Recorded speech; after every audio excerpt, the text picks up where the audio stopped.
Hello everyone, welcome back to my channel. In today's lecture, we are going to discuss measures taken by government to improve the private sector. देखो last lecture में हम discuss किया था कि क्या causes हैं growth of private sector के, वो कॉजेज थे आपके जनरली, ठीक है। आज के लेक्चर में हम ये डिस्कस करने वाले कि गवर्नमेंट ने क्या मेजर्स अडॉप्ट करे हैं, क्या स्टेप्स उठाए हैं to improve the private sector, right. चलिए स्टार्ट करते हैं। After independence government adopted the system of mixed economy. Independence के बाद गवर्नमेंट ने, हमारी इंडियन गवर्नमेंट ने अडॉप्ट किया था सिस्टम ऑफ मिक्स्ड इकोनॉमी। अब मिक्स्ड इकोनॉमी होता क्या है? एक ऐसी इकोनॉमी है जिसमें both private and public sector का इक्वली रोल होता है, ठीक है। In mixed economy both private and public sector are given due importance. In India government has been encouraging private sector to promote the rate of economic development of nation. Now, following are the main steps taken by the government to improve the private sector. First one is financial assistance. देखो government ने क्या किया था, various banks को establish किया था, setup किया था एंड फाइनेंशियल इंस्टीट्यूट्स को, so that private sector entrepreneurs की जो भी क्रेडिट की नीड्स हैं, वांट्स हैं, उस चीज को सेटिस्फाई किया जा सके, ठीक है। चलो डिस्कस करते हैं। फाइनेंशियल असिस्टेंस में क्या कहा गया है? Government has set up various banks and financial institutions to cater the credit needs of private sector entrepreneurs. These banks and financial institutes provide loans to the private sector. In banks का main goal क्या होता था, main M क्या होता था कि जो भी आपके प्राइवेट सेक्टर हैं उनकी जो फाइनेंशियल नीड्स हैं, है ना, फंड्स की रिक्वायरमेंट है, उनको फुलफिल करे by granting the loans. The main financial institutes या फिर banks are IFCI, Industrial Finance Corporation of India. Second आता है आपका NABARD, national bank for agricultural and rural development. ये किसके लिए होता था आपका? बेसिकली एग्रीकल्चर सेक्टर के लिए, रूरल के डेवलपमेंट के लिए। देन आता है SIDBI, small industries development bank of India.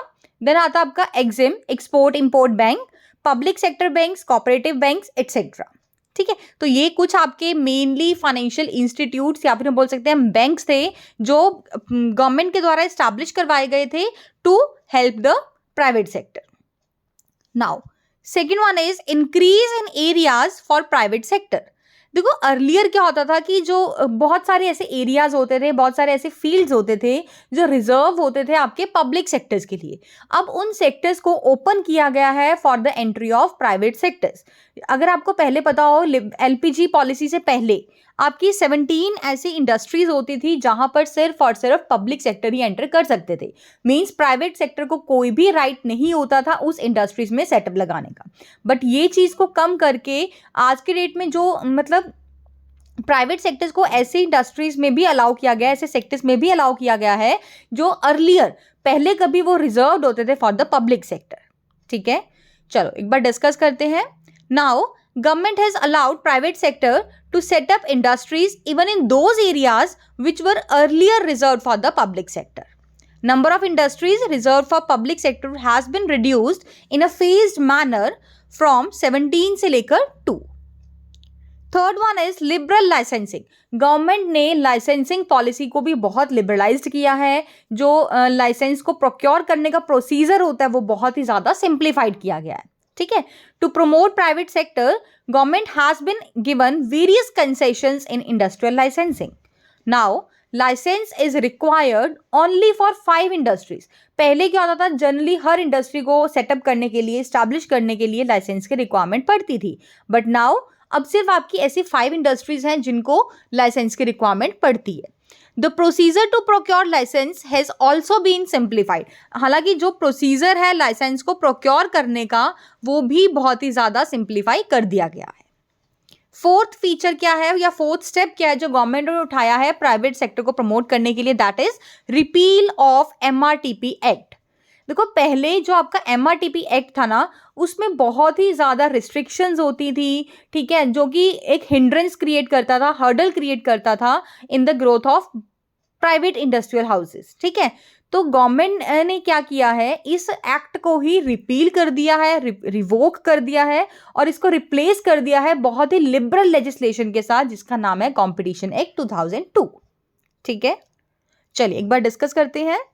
Monopolies and Restrictive Trade Practices Act was a great hurdle in the growth of big private industrial houses. in the year 2002, government repealed, or we can say revoked, MRTP Act and replaced it with a liberal legislation named Competition Act 2002. Next step क्या उठाया government ने? That is liberal import of capital goods and technology. Government has liberalized the imports of capital goods and technology. It has benefited the private industrialists. They can now easily import modern technology. देखो government ने import बहुत ही liberalised कर दिया है. जो capital goods का import है या फिर टेक्निक का जो इंपोर्ट है, इसको बहुत ही ज़्यादा लिबरलाइज कर दिया गया है. इससे प्राइवेट सेक्टर्स को, प्राइवेट इंडस्ट्रियलिस्ट्स को बहुत ज़्यादा बेनिफिट देखने को मिला है. ठीक है, आज के डेट में वो बहुत इजीली इंपोर्ट कर सकते हैं मॉडर्न टेक्निक को. अब जब उनके पास मॉडर्न टेक्निक्स आ जाएंगी तो कहीं ना कहीं उनकी जो एफिशिएंसी है, काम को करने की प्रोडक्टिविटी है, वो इम्प्रूव्ड हो जाएगी, है ना. तो यही बोला गया, it has improved the efficiency and productivity. Now sixth step क्या उठाया गवर्नमेंट ने? Liberal inflows of foreign funds. देखो government has allowed liberal inflow of foreign funds. In some cases government has allowed even 100% foreign equity participation. It has enabled private sector to raise funds even from foreign countries. Next measure क्या है government के द्वारा? Support to small scale industries. देखो क्या कहते हैं, जो जितनी भी स्मॉल स्केल इंडस्ट्रीज है या फिर हम बोलते हैं जो सिक इंडस्ट्रीज हैं, गवर्नमेंट ने क्या किया है, उन्हें कंसेशनल लोन्स प्रोवाइड करना स्टार्ट कर दिया. ठीक है, टेक्निकली असिस्टेंस प्रोवाइड की, टेक्निकली हेल्प दी जा रही है, टैक्स में कंसेशन दिया जा रहा है.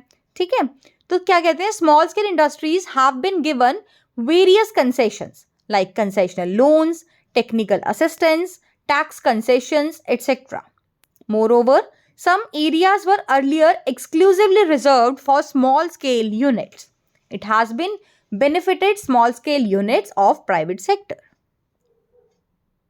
Next one is protection from foreign competition. Till 1991, government protected private sector from foreign competition by imposing import duties at higher rates. पहले मतलब 1991 तक क्या होता था, गवर्नमेंट प्रोटेक्ट करती थी इंडियन प्राइवेट सेक्टर को फ्रॉम द फॉरेन कंपटीशन. कैसे? By imposing import duties at higher rates. It benefited the domestic units at that time. Their products were not in a position to face free competition with imported products. But now with the growth of private sector की growth के साथ साथ protection from foreign competition has been withdrawn in many areas. Government ने जो पहले protection provide करवाई जाती थी, अब उस चीज़ को विड्रॉ कर लिया है बहुत सारे ऐसे सेक्टर्स के अंदर. ठीक है, क्योंकि ऐसा क्यों करा गया? क्योंकि ग्रोथ हो रही है ऑलरेडी प्राइवेट सेक्टर्स की. Next one is infrastructural facilities. देखो गवर्नमेंट ने इंफ्रास्ट्रक्चरल फैसिलिटीज़ प्रोवाइड करके भी प्राइवेट सेक्टर को प्रमोट करने में हेल्प की है, जैसे कि रोड्स बना दिए. ठीक है, पार, rail, transport, warehousing, insurance, communication, banking etcetera. तो एक बार रीड करते हैं क्या कहता है. देखो, for facilitating the growth of private sector, government has provided basic infrastructural facilities like roads, power, rail, transport, warehouses, banking, insurance, telecommunication, etc. This basic infrastructure has promoted the growth of private sector. और यही आपकी infrastructure facilities के कारण ही कहीं ना कहीं आपको private sector की ग्रोथ देखने को मिल रही है. क्लियर? तो एक बार ओवरव्यू ले लेते हैं कि आज के लेक्चर में डिस्कस क्या किया है. हमने डिस्कस किया कि गवर्नमेंट ने ऐसे कौन कौन से मेजर्स उठाए हैं to improve the private sector. ठीक है, तो बेसिकली हमने टोटल आज के लेक्चर में 9 स्टेप्स डिस्कस किए हैं, 9 मेजर्स डिस्कस किए हैं. उनमें से फर्स्ट है आपका financial assistance, second one is increase in areas for private sector, third one is liberal licensing, fourth repeal of MRTP act, fifth one is liberal import of capital goods and technology, sixth liberal inflows of foreign funds, seventh support to small scale industries, eighth one is protection from foreign competition, and the last one is infrastructural facilities. I hope you like this video. Do like, share and comment below to share your reviews, and don't forget to subscribe the channel for the latest notification of upcoming videos. Thanks and have a wonderful day.